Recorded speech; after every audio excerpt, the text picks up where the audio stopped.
at the end, you can just go and check that out. And that being said, here we go. So big data clusters for the absolute beginner. By show of hands, now it's good that I can actually see you all. How many people are DBAs? Okay, about like a third of the room. I'm a production DBA, right? The regular old, backup, restore, all the type of stuff. And when I was thinking about the abstract for this session, there's, as I was doing research, there's so much technology behind it, but I don't want to just make it like, hey, I'm going to come and talk to you about it and then, disappear, right, and leave. I didn't want to do a sales pitchy type of thing. Like, for example, if someone from Microsoft is pushing this technology, there's that underlying, well, they just want us to adopt it because it's Microsoft, right? I'm just a regular old dude, but I love this technology because it gave me the sense of relevancy with cutting edge technology, not just a specific aspect of SQL Server. Like, for example, with 2019, they have secure enclaves, for example, right? And if you're to say you're a secure enclaves expert, that's cool, but that's just within SQL Server. But with big data clusters, I found out very quickly that there's so many different technologies, right, that come and build big data clusters. So when you start to attack it, at the end of the day, you start becoming well-rounded, right? And I really believe, as through the discussion over the next hour or so, you will see that this is the future of SQL Server, even though it might not seem like now, but hopefully I can convince you otherwise over the next hour. So by the way, if you have any questions and whatnot, I like to keep this interactive. I mean, I got the headphones to make sure that I block out my kids. I might be yelling downstairs so I can hear your questions, right? Feel free to just go ahead and ask. So, okay, so big data clusters. Again, my name is Mohammed Darab. A little bit about myself. I'm from the DC area. Close to 20 years of working in IT. About 10 of that working with SQL Server, again, production DBA, right? So all the regular stuff, right? Since I've been working in DC for majority of my database career, I've been working with a lot of government clients, right? Government contractors, government clients. So a lot of the technology is very old, like 2008 R2. So again, the sense of becoming relevant again was really deep, inside me. Like I really wanted to kind of stay updated, especially if you've been on Twitter and you're keeping updated with social media and SQL family and things like that. You see that with SQL Server 2019, I mean, they're just coming out with new features and new things that, if you're not, adopting it at work or have some type of lab at home, it can get, like it's piling up on you, right? Emotionally, you're like, what am I doing here? I'm like losing it, right? I want to keep updated. So IDERA ACE 2019, that's finished as of past summit like a month ago. So I was honored to be part of that 2019 class. I got 2020 class out now. Online, again, mohammeddarab.com. I'm very active blogging about BDCs. That's the best way to find out pretty much everything that I'm doing. And if you're on Twitter, feel free to reach out at MWDarab. So the agenda, and I'm going to use quotes here because I like to tell stories and kind of keep it interactive. So we might kind of digress a little bit. So we're going to start off with the history. What is a BDC from the Microsoft point of view, right? Architecture. I'm a visual learner, so I want to give you an image and I want to kind of go in depth after I give you that image of what the architecture looks like. We're going to talk about some of the features that BDCs offer that no other services offer, at least at the moment. Licensing cost, because SQL Server 2019 now is in general availability, so they actually had to publish the licensing information. As confusing as it is, I tried to boil it down in a couple slides and hopefully give you a gist of that information. And then I'll leave you with a learning path. So as you probably already guessed, you'll find everything at /BDC. But I also want to make sure that when we end this session, I'm working on a different session. It'll be kind of like a part 2 or a deeper dive. We can do that in the near future. But something for you to do, right? So the path that I took over the year and a couple months, I put that in a form and have it up there for you so you can actually start to tackle that yourself if you're so interested, which I hope at the end of the session you are. So far, any questions? No? We're good to go? Awesome. So let's start off with history. So if you all remember, in 2016, SQL Server came out with a feature called Polybase, right? And by the show of hands, how many people have actually used Polybase? Yeah, yeah, he's probably just raising his hand, right? He's probably not telling the truth, but I'm kidding. So usually that's how it is. Like one person raises their hand or two people, because as a relational database professional, you really don't interact with big data, especially back in 2016 when I remember when this came out, I was at a Microsoft user group in Reston, Virginia. They have a headquarters out there. And I was like, all right, let's go check out these new features in SQL Server 2016. At the time, it was like 2015 or so, and we were using 2008, 2005, right? So 2016 was like, yeah, right, we're never gonna end up using that. I still went, and the individual started talking about how you can sit from your relational database and you can reach out to Hadoop and query big data, right? And there's a Hortonworks cloud there, these are Hadoop services. And you can literally, from your relation, select star from table, right? And it'll go and query that information from a Hadoop, do all of the translation in the background. You don't have to worry about translating it, and then bring it back to you. So I found that interesting, but again, at the same time, back in 2015, I didn't really, it didn't involve me, so it really didn't stick. I understood the concept, but that's it. After that, cool. Next year, 2017, or when 2017 came around, they added support for SQL on Linux, which is huge. It's a complete paradigm shift in how SQL Server has been, right? In the past 25 years, all of a sudden, you can run SQL Server on Linux, right? And as a result of that, they had to make it in a way so you can also deploy SQL Server on a container, which we'll talk about that stuff in a couple more slides. By show of hands, how many people has actually deployed SQL Server on Linux? Just test around, maybe at work.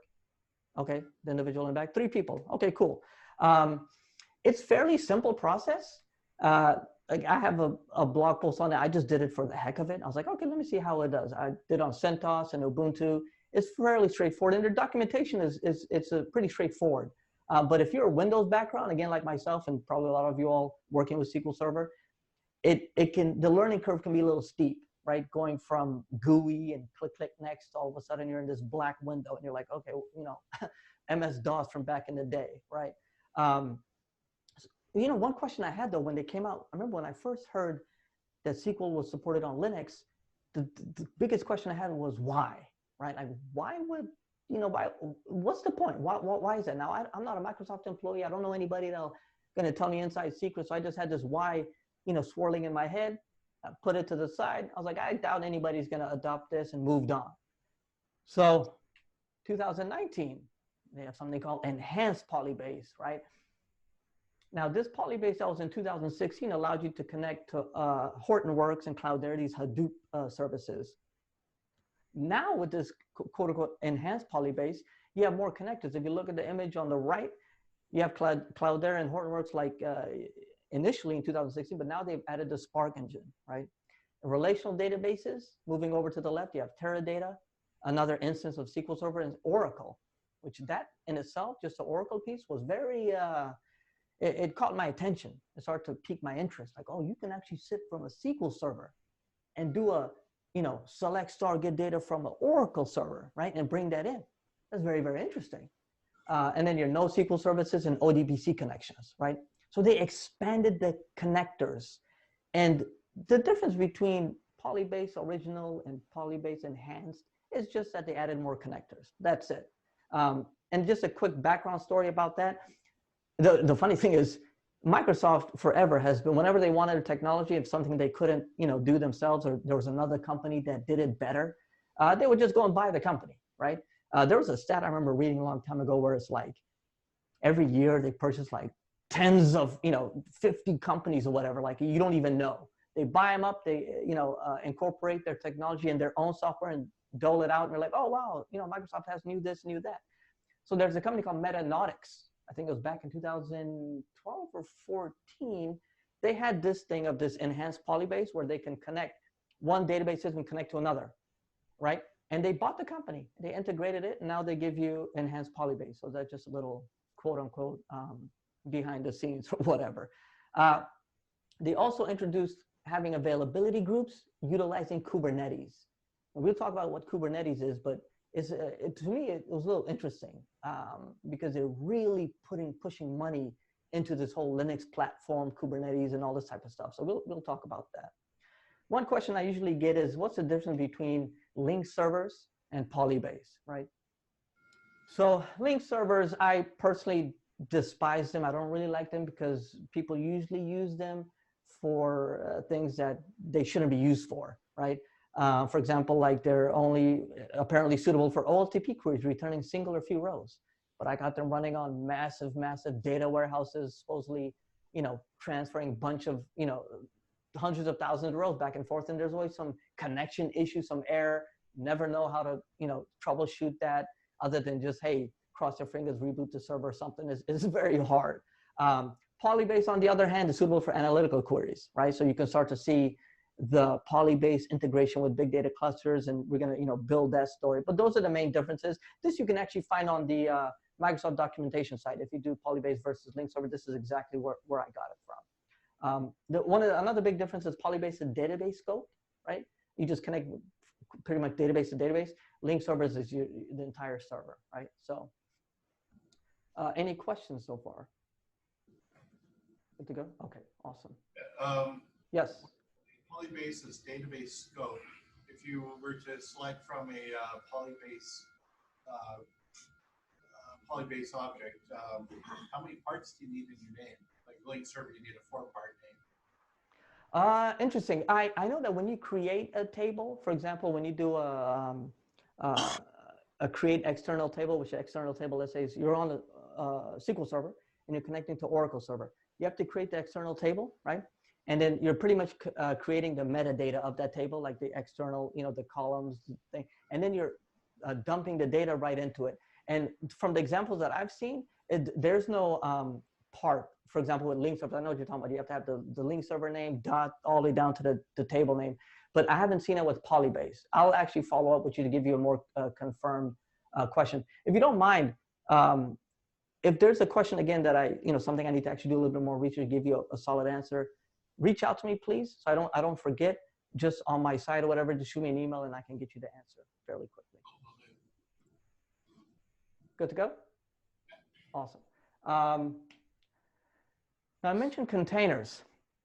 So containers, as you all have probably heard of Docker containers. It's a company, and the company's name is Docker. If you go to docker.com, you can read up about it. And all they did was they created the Docker engine, right? So this engine can be downloaded on your server, right, and instantiated and running. And now this Docker engine will allow you to deploy containers, and it has a whole different bunch of API, and they have their whole, and Docker actually specifically has HA, high availability. They have all different types of things that you can actually deploy. But for the sake of the discussion here, just think of containers as kind of literally what the name says. And I like to relate it if like you've never heard of containers or it's kind of confusing. Imagine it at like one of those shipping containers at a shipping dock, right? The big metal, like rectangular type of things. Those containers, you put whatever you need to run an application, for example, or a service, right? You put that all in the container. Now, no matter where you go with that container, it's all there, right? You can still run it. So whether it's on the port at China or the port in here on LA or wherever, it's still functioning fine because everything that you need is inside of that container, right? Now, the beauty about it is that the Docker engine or this container technology sits on top of the OS, right? It's very lightweight, so you can actually deploy containers very quickly. And I'll show you the process in a couple more slides. Now, again, as a DBA or database professional working with SQL Server, in the beginning when I first heard about this, I really didn't connect like, okay, that's cool, but isn't it mainly used for application development and DevOps and that type of stuff? Surely couldn't be used for, production databases that need, storage and this and like, how does that work? And we'll talk about that in a couple more slides. But in terms of what it is, it's just literally what the name says. It's a container or this type of box encapsulated with everything needed to run an application or a service. And I'll show you an image that I actually created a week or two ago that should hopefully shed light on it. Now, Kubernetes, and we mentioned that prior. Now, Kubernetes will act as the container orchestrator, right? So for example, if you have these shipping containers, like I mentioned, you have like hundreds of them or thousands of them. And if you're familiar with a docking scenario or like a shipping dock, you'll see that big like mechanical arm that comes on and takes them and moves them here and puts the other one. loads them on the ship. They have this big arm that does that, right? That arm, I like to think of it as Kubernetes, right? So Kubernetes is the in charge of scaling out containers, bringing them back in. If the container dies, for example, it'll rebuild it, right? That's what that is. So if you, I just wanted to make the distinction between a container, which is just the actual object, right? With all the application services, DLLs, files, whatever is needed to run that service is inside. But the brain in charge of handling that and doing whatever it needs to do based on, for example, to give you an example, like, oh, at the end of the month, we have a lot more stress on the database server, the CPU, because a lot of invoices are being churned out, right, at the end of the month. Then Kubernetes will pick up that stress and then scale it out, right? So it'll give you more memory. It'll get, that brain power is Kubernetes, originally developed by Google. And to give you a quick example, like how many people in here use Gmail, right? I have a Gmail account. All the stuff in the backend of keeping services like Gmail up is Kubernetes, this type of service, that everything is being automatically repaired or rebuilt or renewed if something fails. There's not a, you know, there's not like a group of people like us sitting there and like, oh, Gmail server number 502 fell down, quickly boot it back up. All this stuff is automated via a service or a technology like Kubernetes. So any questions about Kubernetes so far? There'll be more questions, I'm sure, in the next couple of slides. But just before we move on, again, this took me about a year and some to actually understand. Again, I'm not the sharpest tool in the shed. It'll take some time. Now, in terms of big data clusters that we're going to dive into, containers is probably this small. Kubernetes is a lot bigger. Kubernetes is more of the thing that you probably want to focus on in terms of learning and figuring, you know, what it does and getting used to it. So now everything in Kubernetes happens within a cluster. I'll give you a second to look at that picture right there on the right. So Kubernetes is that brain in charge of all the containers and do this and do that, but it only works in a cluster, right? In a Kubernetes cluster. So that means that there's a master node, as you can see right on that image in the middle, right? The master node. And then there's all these other worker nodes around it, right? Around it. So you can have n number of worker nodes, and the worker nodes, they take a direction from the master, right? So again, like here, and now each one of these nodes, even the master is a node, can be either a physical machine or a virtual machine, right? And just to give you an example, I recently purchased a old server, Hewlett-Packard ML350P, 96 gigabyte of RAM, 12 core, so I can just practice BDCs. And I can deploy a single node cluster, right? Obviously with a cluster you want it multiple nodes, but since I just have one, there's a way to deploy a single node where the master and everything is on one cluster. But I can create it, literally install Ubuntu right on the bare metal of the server, or I can install ESXi, right, VMware, and then deploy VMs and then create, you know, put Ubuntu on them and then do it that way. So you can do it either way. So again, yeah, so the master's in charge of work distribution between workers and monitoring cluster health. So that's kind of the gist of the Kubernetes cluster. So whenever somebody says Kubernetes, Kubernetes, most likely they're talking about a Kubernetes cluster, because by itself, Kubernetes really doesn't do anything. The meat, the beef of it is in the cluster form, right? So,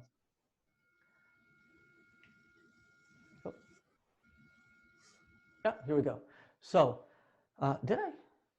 Yes. So a node, again, like I mentioned, can be run on a VM or a physical machine, fairly straightforward. Node, machine, whatever you want to call it, they call them nodes. Now a pod, this is where it can get a little confusing, especially for me when I first started out. A pod is the smallest logical unit that Kubernetes handles, right, is a pod. Now within a pod, there's a container. We talk about the next image will probably really open your eyes. The one thing that confused me is this, the last sentence right here. A pod runs on a node, and a node can run one or more pods. So I always have to kind of say that over and over to kind of make sure that it makes sense coming out of my mouth. But to give you a visual, I created this image right here. And hopefully this will help shed light. So let's start from the left. Image, right? A little image file. that's your service. So let's just take it a SQL Server image, right? So Microsoft has created an image file. They uploaded it to the public repository of Microsoft, right? They have this public repository where you can go and connect and download the image. The next image over, I was using the shipping container analogy. I just put that image there. That image, when you deploy it or run it, let's say with the Docker engine installed, and you say, start the image, it becomes a container. So a container is a running image, right? So a container is really nothing until the image is run, right? So once the image is run or being run, then it's a container. Now that container, now everything after that and the big thick blue boxes are Kubernetes. Moving over, you see each container has one service, right? So you can't have, for example, Apache Spark and SQL Server, two different services on one container, right? You can only have Apache Spark on one container and then SQL Server on a different container. So one service per container, but you can have multiple containers or multiple services on a pod. So that's why I put Apache, Hadoop, and SQL Server. So you can do that. Now you can have multiple pods moving over to the middle, right? The worker node, you can have multiple pods on the worker node. And then again, the worker node is either the physical machine or the VM, right? So you see moving over to the right, let's get the mouse over. You got one whole pod here, another pod here, and another pod here. So you can have like 10 pods, 20 pods, n number of pods on a worker node. Moving over to the right, the cluster, that's where you have different, you have different VMs, different, physical machines, and then the master node on there. So hopefully, I hope that makes sense. If any questions, feel free to ask. Everything good? Good to go? I'm kind of looking slanted because I'm looking at the video. Okay, good. Again, this PowerPoint is on the website. You can download it and contact me with any specific questions if you do have so. So again, that's just kind of like the underlying technology that's involved with the big data cluster. But the question always for me is why, right? Why is SQL Server doing this, right? With 2016 with Polybase, 2017 with Linux, right? And then 2019 with enhanced Polybase, all these different technology, Docker, Kubernetes. What's the point of this, right? I want to share a statistic that I came across that for me, when I came across this, I said, okay, it started to make sense a little bit why SQL Server is doing this. And maybe you've came across this. If not, to me, it was pretty interesting. Right?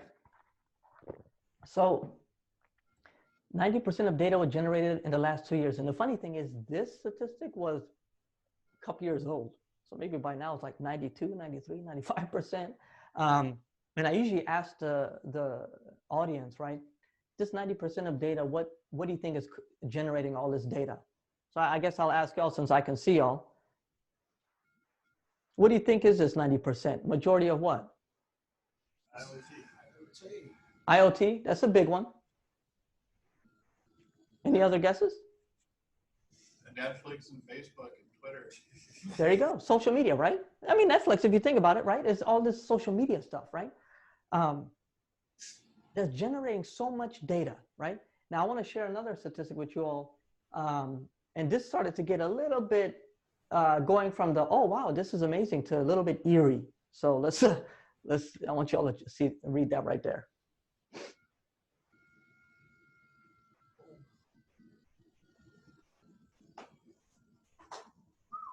It says every, but what is it? Because your screen is just. Oh.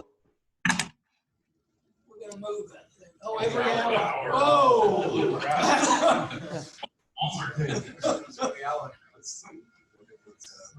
So that is 2.5 petabytes of data from 1 million customers every hour. And they have data on 160 million people, right? Billions of Facebook messages, tweets, YouTube, you have a blog, whatever, Yelp reviews, everything, they just ingest it.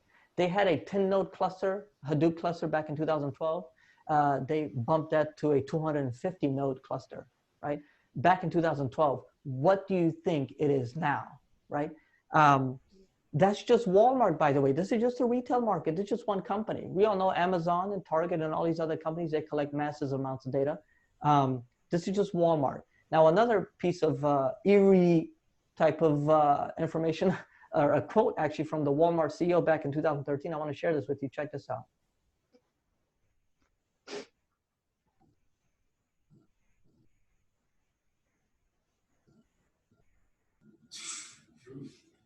So I can go ahead and replace Walmart CEO at the bottom with Dr. Evil from Austin Powers or something, you know? I mean, this is like, you know, it's not just, oh, we want to do good with business. We want to make sales, hit our number. This is, we want to know everybody. We want to know every product and we want to connect them. That's kind of, I don't know, just unsettling a little bit, you know? But that's what he's, again, that's what he said in 2013. And mind you, this is just one company, right? In one market, right? One sector. I want to give you by the way, do they have Walmarts in Canada? Yeah. Right.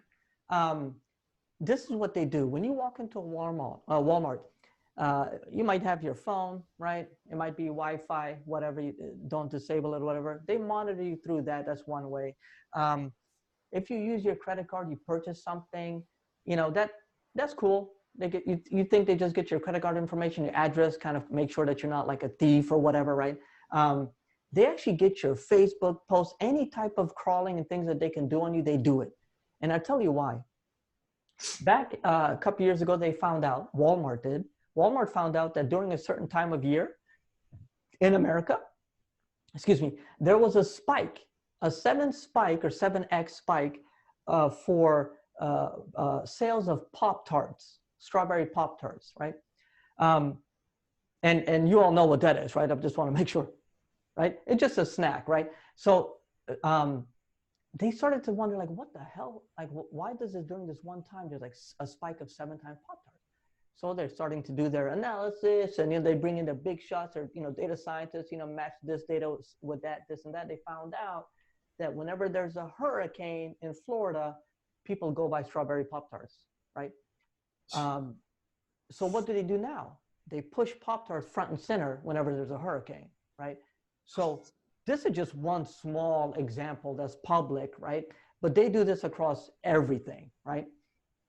When I gave this talk in Orlando, I said, man, what the hell is wrong with y'all people, right? Hurricane Irene is out there, and y'all, instead of getting boards and nails, y'all are getting Pop-Tarts, you know? But how did they come across that, right? They matched the weather, the sales, and this, and they started to correlate things.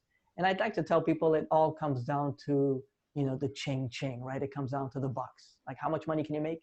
How much money can you save? And that's what it comes down to. So now we're starting to see, this is how much data is out there. We'll read statistics like, you know, IoT this and IoT that, or they got SQL Server on Edge. But when you really look at it like this, with these statistics, it's like, okay, it starts to hit home, because I go to Walmart every other day, for example, right? We go shopping, this and that. It's interesting.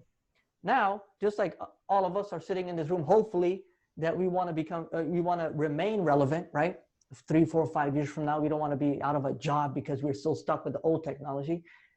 Now it starts to make sense why SQL Server is doing big data clusters. And I like to think of it as, you know, the kid during summer, right? In high school, he hit his growth spurt. He started playing a lot of basketball, and all of a sudden he comes back when school starts. He says, pick me. I used to be the short kid. Now I can dunk. I'm ready to go. I used to be SQL Server 25 years doing relational databases alone on Windows. Now I'm OS agnostic. I can do something called big data clusters. So it doesn't matter if you want to see if people are buying strawberry Pop-Tarts or whatnot. I can do everything under a big data cluster.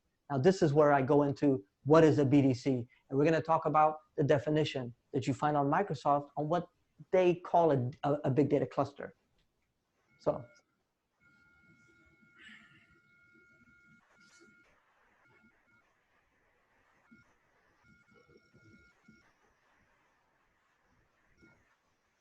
I'll go ahead and read through it. I like to kind of read through it and break it down a little bit. So BDCs allow you to deploy scalable clusters, Kubernetes, right? Scalable, right? Of SQL Server, Spark, HDFS containers running on Kubernetes, right? Now, let's stop right here. Spark. You all have probably heard of Spark, Spark this, Spark that. Now, I'm not a big data guy, right? But if you just go and look at what is Spark online, you'll see Spark is pretty much to Hadoop what T-SQL is to SQL Server, right? You still need that language to query Hadoop data source and get data. You've probably also have come across the term MapReduce, the name. Is also a language. If you do, again, a versus like Spark versus MapReduce. MapReduce, think of it as the original, older, slower language. Took forever, right? A lot more to code, this and that. Spark is a newer, faster, in-memory one. So that's why everything is with Spark, and you don't really hear much about MapReduce anymore.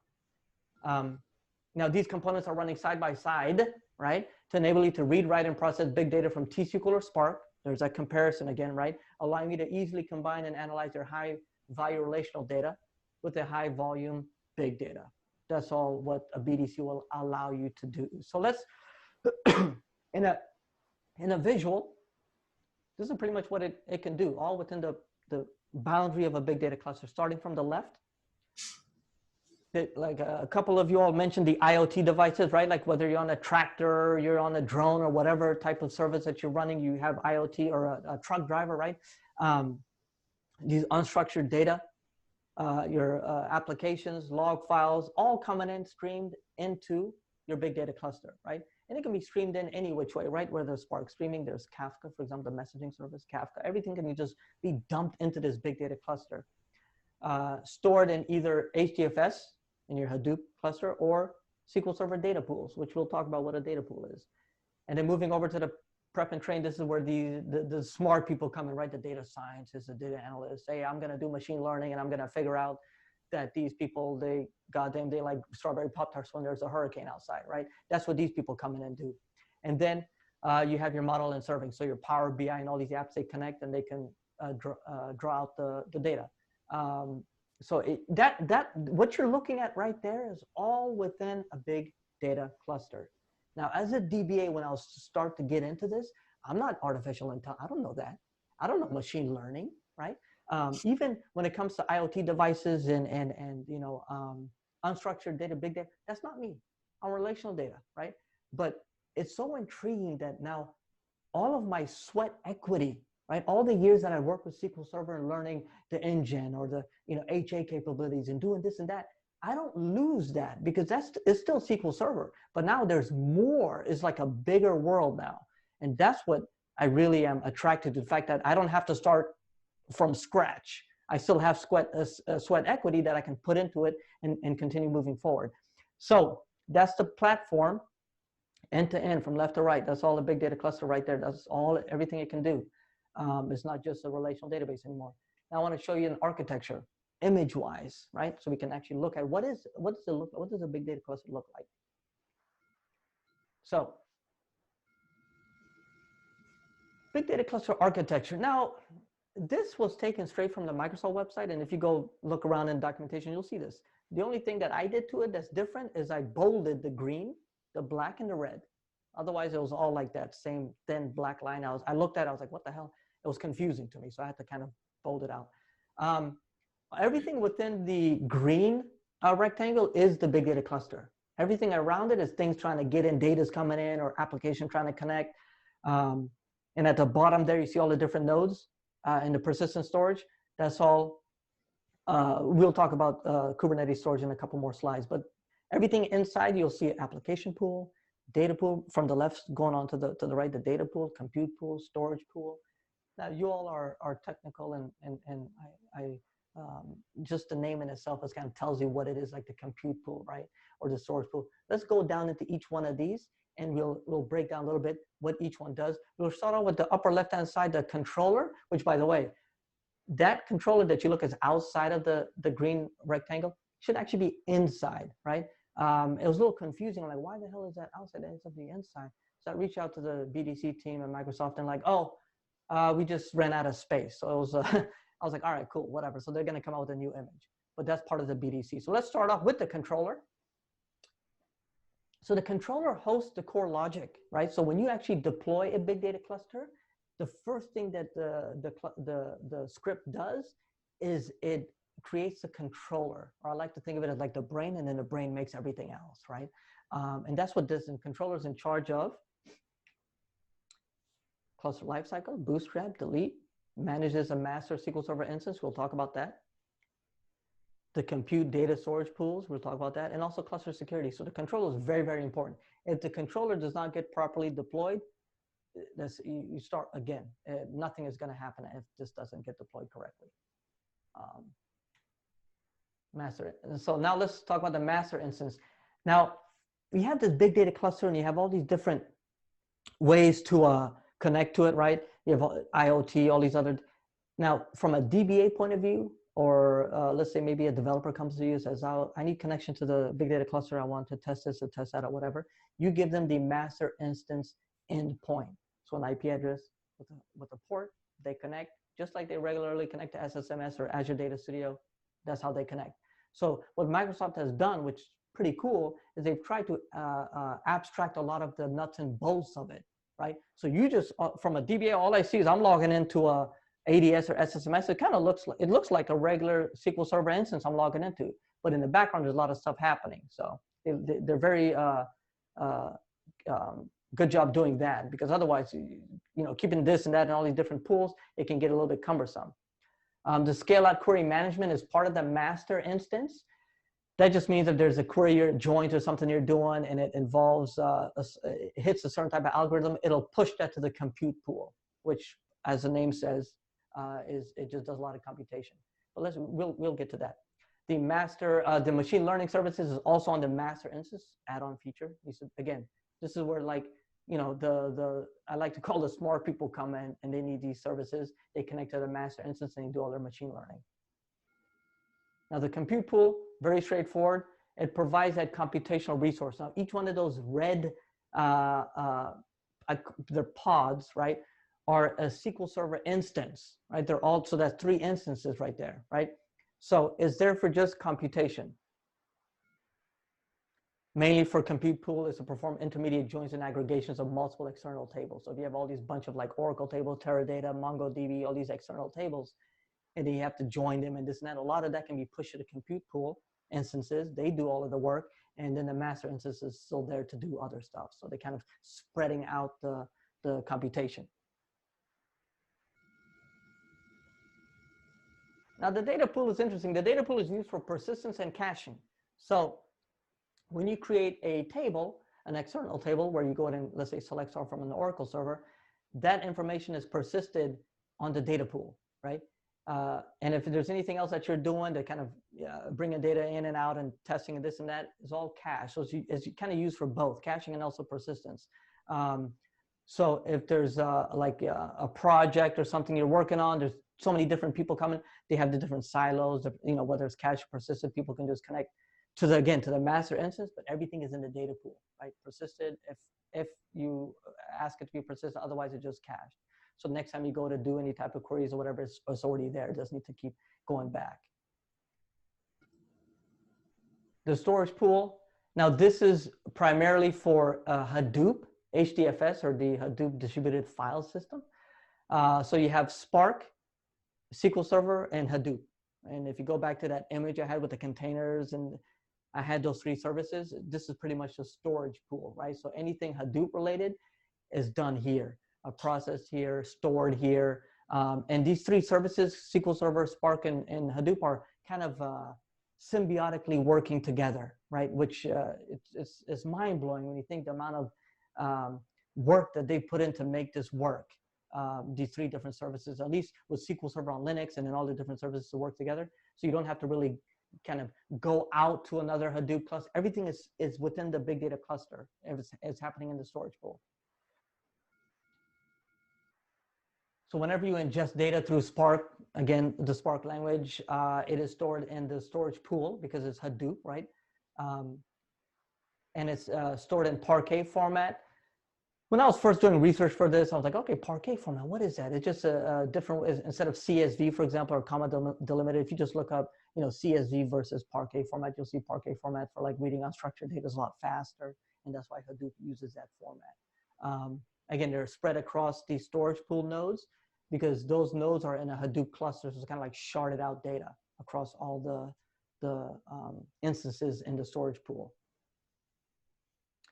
Now we're going to talk about Kubernetes storage. And a funny thing is when I was first got into Kubernetes, by the way, one thing I wanted to say, if I haven't said it already, big data clusters sits on top of a Kubernetes cluster. So everything that's happening whenever you talk about pods and pools and all this is utilizing the Kubernetes technology. So if there's no Kubernetes, there's no big data clusters. So now I can start to see, oh, they put SQL Server on Linux because that's what uses Kubernetes and containers. And then they had this like foresight, okay, we're gonna start doing big data clusters and we can start integrating. So again, without a Kubernetes cluster, there's no big data cluster. So now, how does storage work from a DBA standpoint of view, right? We need persistent storage. We need, you know, if the server goes down, where's the storage, right? And I remember when I first heard about Kubernetes, the person who told me about it, it was kind of vague-ish. It was like over a year ago. And they said something to the effect of, hey, can you imagine if you have an availability group and one of the nodes goes down or replicas goes down, it automatically comes up on its own and you don't have to do anything. That was kind of like the gist of what he said. That's Kubernetes. Kubernetes can do that. And I got so excited. I said, okay, oh man, that's awesome. I don't have to be, you know, buzzed or paged or whatever and have to do this and that. That's awesome. I'm lazy, so like the less I have to do, the happier I am.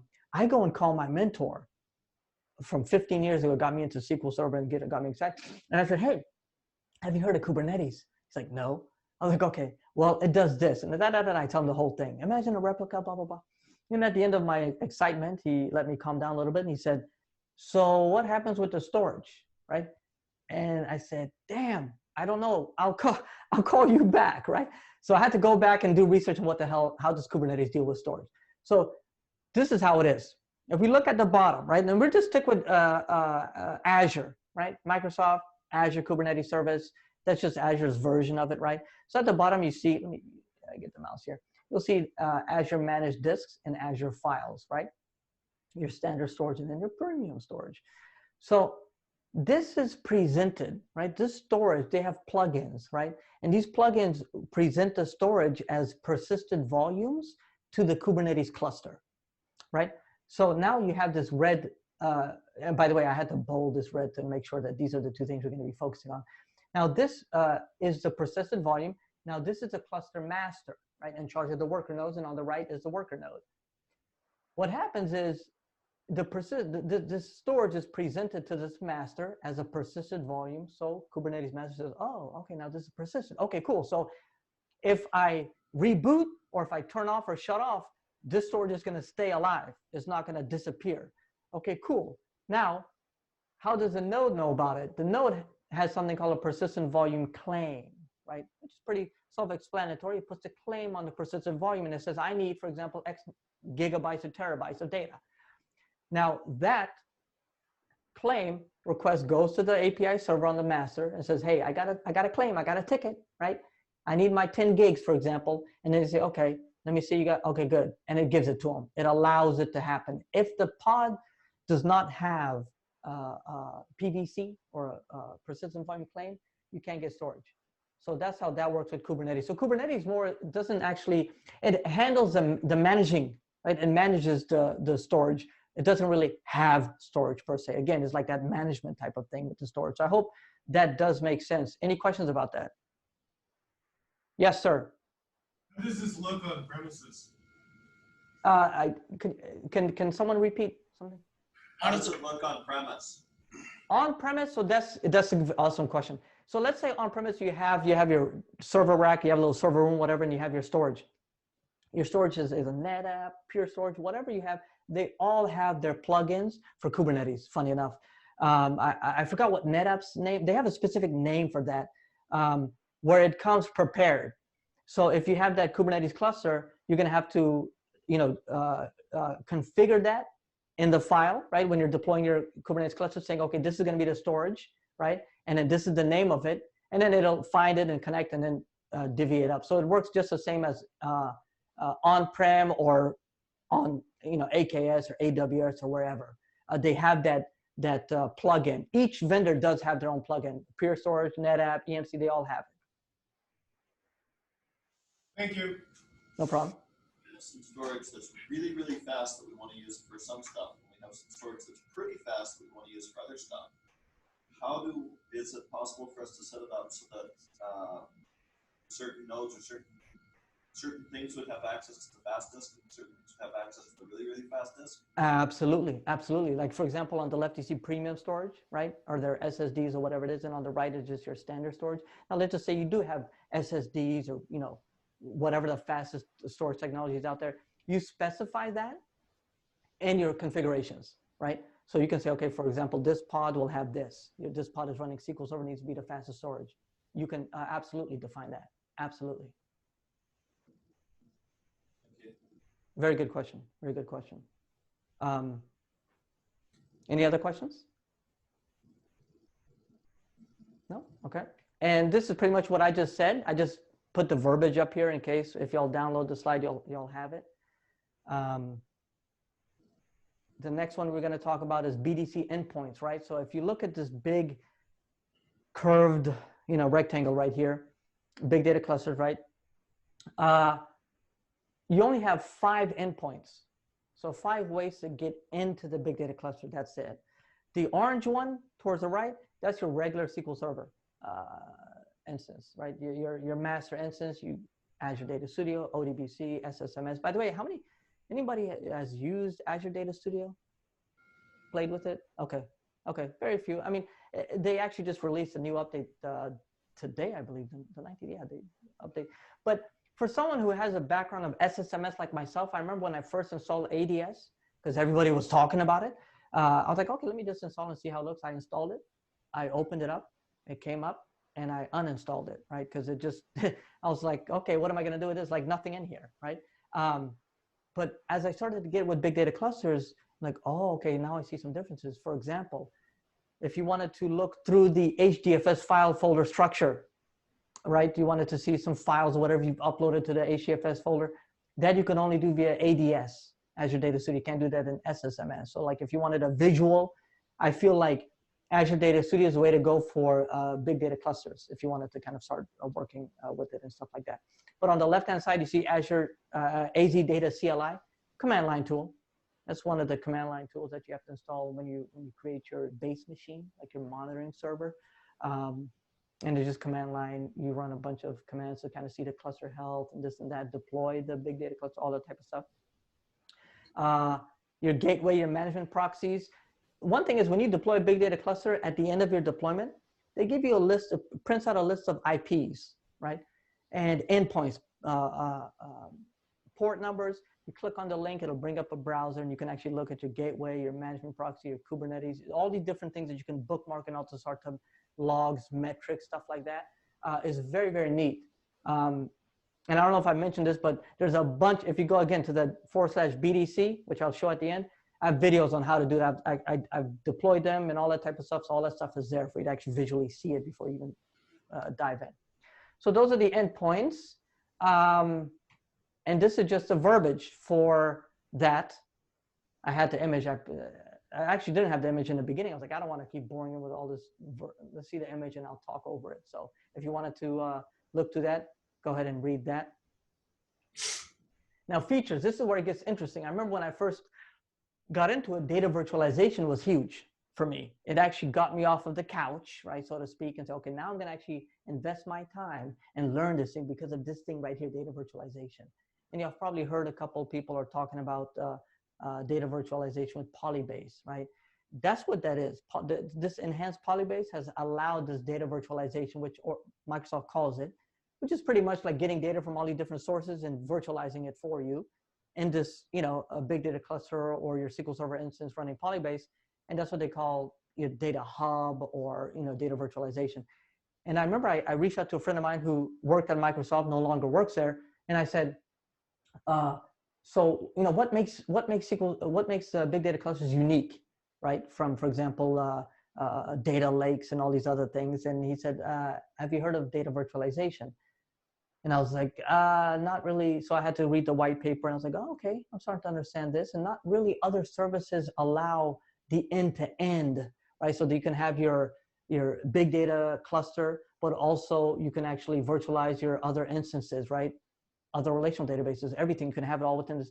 That data virtualization aspect is what makes big data clusters unique, so far at least, from a lot of other services, especially if you're a company that says, hey, we're a security company, or we're a hospital, or we have, we need an on-prem, like the gentleman said about on-prem.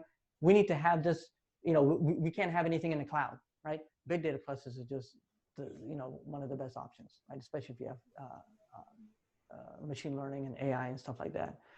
Now, data lake. Again, you have all these different streams coming in and being stored in this big data cluster, right? So whether it's Oracle, SQL, MongoDB, they're all coming in and they're being stored in your data pool, persisted, or in your Hadoop cluster, in the storage pool. It's all there. Now you can literally just dive in, right, and take a swim, whatever you want. You just it's within the big data cluster, right? I mean, that coming from like the relational database, working with SQL Server, and just understanding these concepts, these big data concepts, it's like, for me, mind blowing. I'm like, they put a lot of money and effort and investment in this big data cluster that is just, hence the reason why I'm standing here and talking about it, right? Because it really, like I told my wife, I said, hey, if I'm going to do something, I'm going to take time away from my little 1-year-old or my 6-year-old or whatever. It better be something that I'm very, very excited about, because I'm very, very lazy, right? So this is it. Now, Data Mart, again, you have your different sources, right? So you have your silos. You can do, again, whatever you want, all within this realm of big data cluster.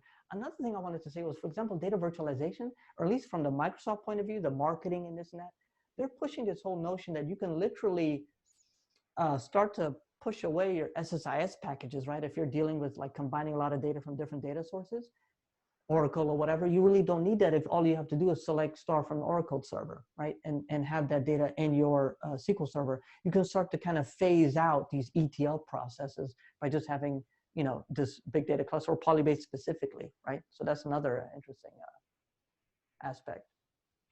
Now, one of the most confusing things, has anybody ever dealt with SQL Server licensing?